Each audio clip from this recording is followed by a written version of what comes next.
ইমানের ব্যাপারে আহলুস সুন্নাহর কাছাকাছি মত দিয়েছে, কিন্তু আবার এক জায়গায় গিয়ে গোলমাল করে ফেলেছে। এরা দুই প্রকার লোক, এরা হলো মুতাজিলা ও খাওয়ারিজ। মুতাজিলা খাওয়ারিজরা বলে আল ঈমান কাউলুন ওয়া ইতিকাদুন ওয়া আমালুন, ঈমান মুখে বলা, অন্তরে বিশ্বাস করা এবং আমল করার নাম। তারা আহলুস সুন্নাহর সাথে মিলে গেল। কিন্তু না, এদের মধ্যে পার্থক্য হলো আবার এই, এরা বলতে চাচ্ছে আল ঈমানু ইনদাহুম কুল্লুন লা ইয়াতাজাজ্জা, ঈমান একটা সম্পূর্ণ বিষয়ের নাম। বলছেন ইযা যাহাবা বাদুহু যাহাবা কুল্লু, ঈমানের কোন অংশ যদি নষ্ট হয়ে যায় তাহলে সবটাই নষ্ট হয়ে যাবে। আহলুস সুন্নাত ওয়াল জামাতের সাথে পার্থক্য হলো কোথায়, যে আহলুস সুন্নাহ মনে করছেন যে ঈমান কম হয় আর বেশি হয়, ইবাদতের মাধ্যমে বেশি হয়, সৎ আমলের মাধ্যমে, আর গুনাহের মাধ্যমে কম হয়। কিন্তু খাওয়ারিজ আর মুতাজিলা বলছে যে না, ঈমানের কম বেশি হয় না, ঈমান একটাই জিনিস। যদি ঈমানের বিপরীত কেউ কাজ করে তাহলে ওটা পুরোটা নষ্ট হয়ে যায়। যেমন আমি উদাহরণ দিয়ে বলি, যেমন একটা বেলুন, বেলুনকে কেউ যদি একটু ফুটা করে দেয় তো সম্পূর্ণ বেলুনটা বাস্ট হয়ে যাবে। এক গিলাস দুধে যদি এক ফোঁটা লেবুর রস দিয়ে দেওয়া যায় তাহলে দুধটা সম্পূর্ণ নষ্ট হয়ে যাবে। তো খাওয়ারিজ এবং মুতাজিলারা বলছে ঈমানের বিষয়টা এরকম, ঈমানকে ছোট বড় করে ভাগ করা যাবে না, এটা ভাগ করার জিনিস না। একটা যদি নষ্ট হয়ে যায় ঈমানের জরুরি অংশ, তাহলে সবগুলো নষ্ট হয়ে যাবে। সেজন্য এই খাওয়ারিজ এবং মুতাজিলা বলছে যে ঈমান কম বেশি হয় না, কারণ ঈমান হলো একটি জিনিস, ঈমান কম বেশি হয় না। এই কারণে এরা বলেছে যে যদি কেউ গুনাহে কাবিরা করে, বড় গুনাহ করে, তাহলে সে কাফের হয়ে যায়, কারণ তার কাছে ঈমান একটি জিনিস, একটি বিষয়, তাকে ভাগ করা যাবে না।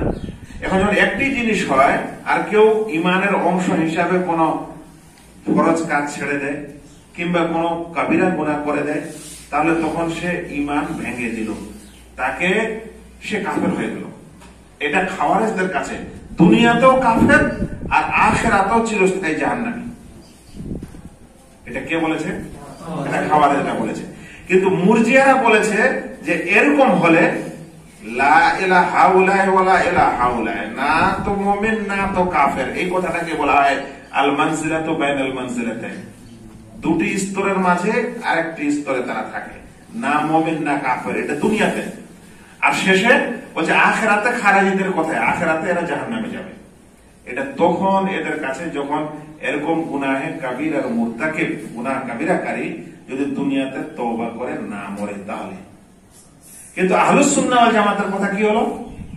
আহলুস সুন্নাহ ওয়াল জামাতের কথা হলো কেউ যদি কাবিরা গুনাহ করে ঈমানের পর আর তওবা না করে মারা যায়, তাহলে সেটা আল্লাহ তাআলার ইচ্ছাধীনে, মাশিয়াতে, তিনি চাইলে তাকে ক্ষমা করে দিবেন, না চাইলে তাকে তার গুনাহ অনুযায়ী শাস্তি দিবেন, তারপরে তাকে জান্নাতে যেতে হবে। কিন্তু মুতাজিলা আর খাওয়ারিজের কাছে ওই ব্যক্তি জাহান্নাম থেকে বের হবে না, খালিদ মুখাল্লাদ ফিন নার। আচ্ছা, তাহলে আহলুস সুন্নাহ ওয়াল জামাআহ আর খাওয়ারিজের ঈমানের মধ্যে পার্থক্য হলো এই যে আহলুস সুন্নাহ ওয়াল জামাআতের উলামারা মনে করেন যে ঈমান কমে ও বাড়ে, কিন্তু খাওয়ারিজরা মনে করে ঈমান কমেও না, ঈমান বাড়েও না। আহলুস সুন্নাহরা মনে করে যে ঈমানের পর যদি কারো বড় গুনাহ হয় তাহলে সে কাফের হয় না, এদের কাছে সে মানুষ দায়রা ইসলাম, ইসলামের পরিধি থেকে বের হয়ে যায় এবং কাফের হয়ে যায়। মুতাজিলার কাছে মুমিনও থাকে না, কাফেরও থাকে না, কিন্তু চিরস্থায়ী শেষে জাহান্নাম হয়ে যায়।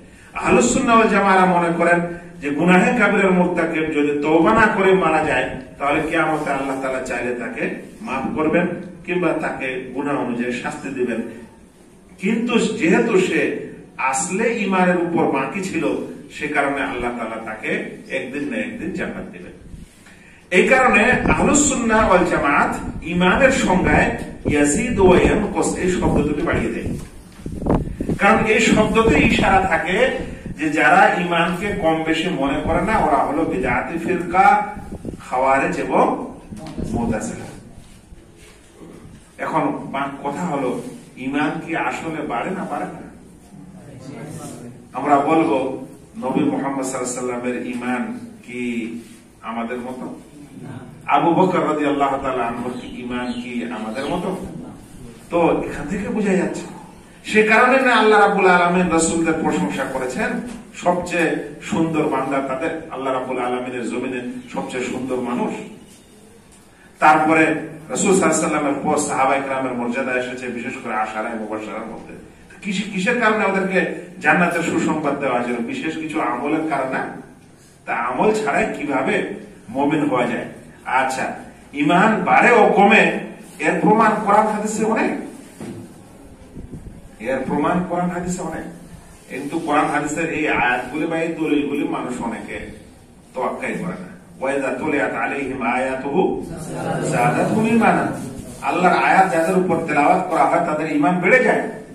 হ্যাঁ, বেড়ে যায়। আজ আমি যখন কোন মানুষকে ওয়াজ নসিহত করি, দুনিয়ার মানুষ যখন কোরআন ও হাদিসের ওয়াজ নসিহত শুনে, ভালো মানুষের সোহবতে থাকে, তখনকার ঈমান আর যখন সেই পরিবেশ থেকে বাইরে চলে যায়, সেই মানুষের ঈমান দুটো বরাবর হয়? কখনোই হয় না। আর যদি শুধুমাত্র বিশ্বাসকে, অন্তরের ইতিকাদকে যদি ঈমান বলা হয়, তাহলে ইবলিসও মুমিন হয়ে যাবে, আর ফেরাউনও মনে মুমিন হয়ে যাবে। কারণ ফেরাউনের সম্পর্কে আল্লাহ তাআলা বলছেন, ওয়াজাহাদু বিহা ওয়াস্তায়কানাতহা আনফুসুহুম, উপরে উপরে অস্বীকার করেছিল, ভিতরে ভিতরে আল্লাহকে মানত। তো যারা বলেছে যে শুধু বিশ্বাস করলে ঈমান হয়ে যায়, তাহলে শুধু বিশ্বাসের কারণে এই ফেরাউনও মুমিন, নাউজুবিল্লাহ। এখন গোটা বিশ্বের ও মুসলিমরাও মুমিন।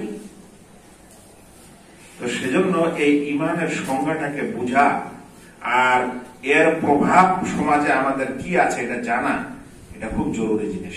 আমি খুবই সংক্ষিপ্ত আকারে আপনাদের সামনে এই ঈমানের সংজ্ঞা তুলে ধরলাম।